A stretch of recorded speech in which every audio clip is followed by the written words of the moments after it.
America के पूर्व राष्ट्रपति बराक ओबामा के बुक बम ने कांग्रेस में तो खलबली मचा दी है। ऐसी खलबली की करीब 1.5 दशक पहले के उनके ऐसे काले कारनामे की पोल खोल कर रख दी है जिसे अब तक कांग्रेस छिपाती फिर रही थी। ओबामा ने अपनी किताब अ प्रॉमिस्ड लैंड में कांग्रेस की अपने मुस्लिम वोट बैंक से की गई लॉन्ग टर्म प्रॉमिस की बखियां उधेड़ कर रख दी है। कैसे कांग्रेस ने अपने मुस्लिम वोट बैंक के लिए आतंकवाद के साथ समझौता किया, कैसे आतंकवाद को कभी भी इस्लामिक कट्टरवाद से जोड़कर पेश करने की कांग्रेस ने कोशिश ही नहीं की, मुंबई हमले के तमाम सबूतों को सिर्फ और सिर्फ अपने मुस्लिम वोट बैंक के चलते नकार दिया। कांग्रेस के इस पूरे खेल का ओबामा ने अपनी किताब में न सिर्फ पर्दाफाश किया है बल्कि उनके निशाने पर कांग्रेस अध्यक्ष सोनिया गांधी हैं। ओबामा ने अपनी किताब में साफ लिखा है कि कैसे मनमोहन सरकार ने मुस्लिम अपीजमेंट की नीति के चलते मुंबई में हुए सबसे बड़े आतंकवादी हमले तक को नजरअंदाज कर दिया था। 2008 में मुंबई पर हुए अब तक के सबसे बड़े आतंकवादी हमले के लिए जिम्मेदार पाकिस्तान को भारत ने ऐसे क्यों छोड़ दिया? क्यों पाकिस्तान पर हमला नहीं किया गया था? इस सवाल का जवाब अमेरिका के पूर्व राष्ट्रपति बराक ओबामा ने अपनी इस किताब अ प्रॉमिस्ड लैंड में दिया है। 26/11 के इस आतंकवादी हमले ने न सिर्फ पूरे देश को बल्कि दुनिया को हिलाकर रख दिया था। इस हमले को पाकिस्तान के आतंकवादी संगठन लश्कर-ए-तैयबा के 10 आतंकवादियों ने अंजाम दिया था, जो पाकिस्तान से समंदर के रास्ते मुंबई में दाखिल हुए थे। इस हमले में करीब 250 बेगुनाह लोग मारे गए थे, जबकि मुंबई पुलिस, एटीएस और एनएसजी के 11 जवान भी इस हमले में शहीद हुए थे।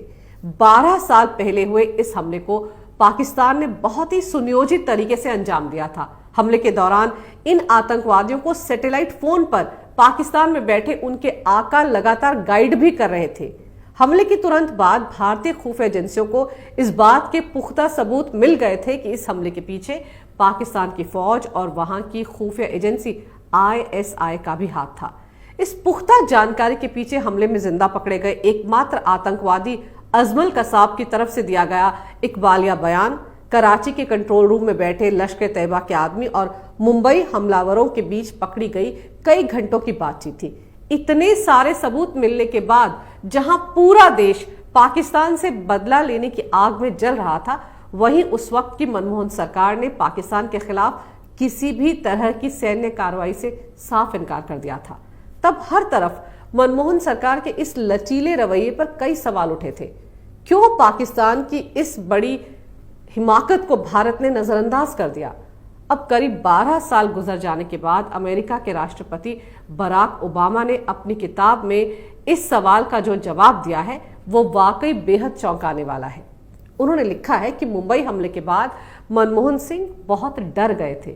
डर इस वजह से नहीं था कि पाकिस्तान भी भारत की तरफ से की गई किसी भी कार्रवाई का पलट कर जवाब दे सकता है, बल्कि डर इस वजह से था कि अगर भारत इस तरह की कार्रवाई को अंजाम देता है तो कहीं कांग्रेस का मुस्लिम वोट बैंक उसके हाथ से खिसक ना जाए और इस बात का फायदा कहीं कुछ महीने बाद होने वाले लोकसभा चुनाव में बीजेपी ना उठा ले।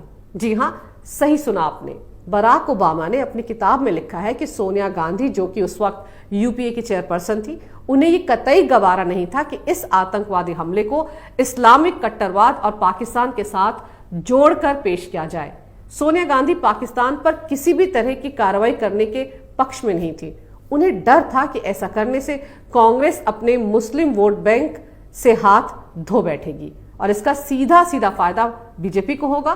बीजेपी तो हमेशा से ही कहती आ रही थी कि पाकिस्तान आतंकवाद की फैक्ट्री है और वो इसी आतंकवाद की आड़ में भारत के खिलाफ प्रॉक्सी वॉर चला रहा है। ऐसे में पाकिस्तान पर हमले की सूरत में बीजेपी अपनी इसी बात को और जोरदार तरीके से उठाती तो कांग्रेस को लोकसभा चुनाव में भारी नुकसान उठाना पड़ता, क्योंकि 2009 में लोकसभा के चुनाव सिर पर थे। ऐसे में कांग्रेस, जो 2009 का चुनाव भगवा आतंकवाद के मुद्दे पर लड़ने का मन बना चुकी थी, वो पाकिस्तान पर हमला करके आ बैल मुझे मार नहीं करना चाहती थी और इसीलिए अपने मुस्लिम वोट बैंक को एकजुट रखने के चलते उस वक्त की मनमोहन सरकार ने अपने फायदे के लिए न सिर्फ देश के मान सम्मान को ताक पर रख दिया, बल्कि देश की सुरक्षा के साथ भी एक समझौता कर लिया। सिर्फ और सिर्फ मुसलमानों को खुश करने के लिए, उनके वोट हासिल करने के लिए इतने बड़े आतंकवादी हमले पर मनमोहन सिंह खामोश रहे। और इसीलिए बराक ओबामा ने अपनी किताब में मनमोहन सिंह को एक डरा हुआ प्रधानमंत्री बताया है। ये तो वो तथ्य हैं जिनका खुलासा बराक ओबामा ने अपनी किताब में किया है। लेकिन कांग्रेस ने ऐसा क्यों किया? क्यों कांग्रेस को इस हमले में पाकिस्तान का कनेक्शन नजर ही नहीं आया? क्यों कांग्रेस ने इतने बड़े गुनाह के लिए भी पाकिस्तान को बख्श दिया? क्यों कांग्रेस पर पाकिस्तान के प्रति नरम रवैया रखने का आरोप लगता है? इस खेल को पूरा समझने के लिए आपको 2006 और 2007 में हुए कुछ आतंकवादी हमलों को जहन में रखना होगा। गौरतलब है कि यूपीए 1 सरकार के गृह मंत्री पी चिदम्बरम ने 2006 में महाराष्ट्र के मालेगांव में बम धमाके, हरियाणा में समझौता एक्सप्रेस में धमाका, हैदराबाद में मक्का मस्जिद में धमाका और 2007 में अजमेर शरीफ दरगाह पर हुए बम धमाकों के बाद भगवा आतंकवाद का जुमला उछाला था। मालेगांव धमाके के बाद तो मनमोहन सरकार ने कथित हिंदू आतंकवाद के नाम पर साध्वी प्रज्ञा, कर्नल पुरोहित, स्वामी असीमानंद को महाराष्ट्र एटीएस ने गिरफ्तार भी किया था।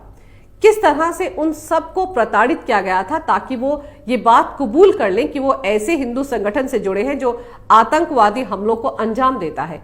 आज इस साजिश का पूरी तरह से पर्दाफाश हो चुका है। खुद साध्वी प्रज्ञा, जो आज भोपाल से बीजेपी सांसद है, उन्होंने कितनी बार अपना दर्द बयां किया है। जरा सोचिए, इस भगवा आतंकवाद की थ्योरी को सच साबित करने के लिए कांग्रेस की यूपीए सरकार ने उस समय महाराष्ट्र पुलिस और महाराष्ट्र एटीएस, एनआईए समेत कई खुफिया एजेंसियों का किस तरह से बेजा इस्तेमाल किया था।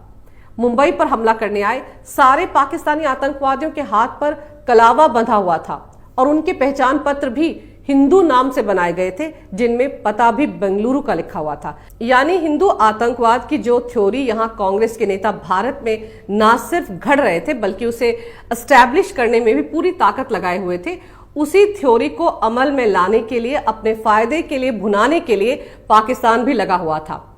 पाकिस्तान ने जिन 10 आतंकवादियों को भारत में भेजा था वो सारे के सारे हिंदू पहचान पत्र के साथ, हिंदू नामों के साथ भारत में दाखिल हुए थे। यानी अगर अजमल कसाब जिंदा ना पकड़ा जाता तो शायद पाकिस्तान दुनिया में ये साबित करने में कामयाब हो जाता कि मुंबई हमले को हिंदुस्तान के भगवा आतंकवादियों ने ही अंजाम दिया है। तो जो भगवा आतंकवाद की थ्योरी सबसे पहले चिदम्बरम ने उछाली थी वो सच साबित हो जाती। वो तो भला हो शहीद तुकाराम ओमले का, जिन्होंने अपनी जान की बाजी लगाकर कसाब को जिंदा पकड़ लिया था। ऐसे में मुंबई पर आतंकवादी हमले के बाद पाकिस्तान पर हमला करने से तो आतंकवाद के धर्म और मजहब पर खुद ब खुद मोहर लग जाती और यही कांग्रेस नहीं चाहती थी। इसके बाद यूपीए 2 में गृह मंत्री का प्रभार संभालने वाले वरिष्ठ कांग्रेसी नेता सुशील कुमार शिंदे ने भी 2013 में विवादित बयान देकर चिदम्बरम की भगवा आतंकवाद की थ्योरी को फिर चर्चा में ला दिया था।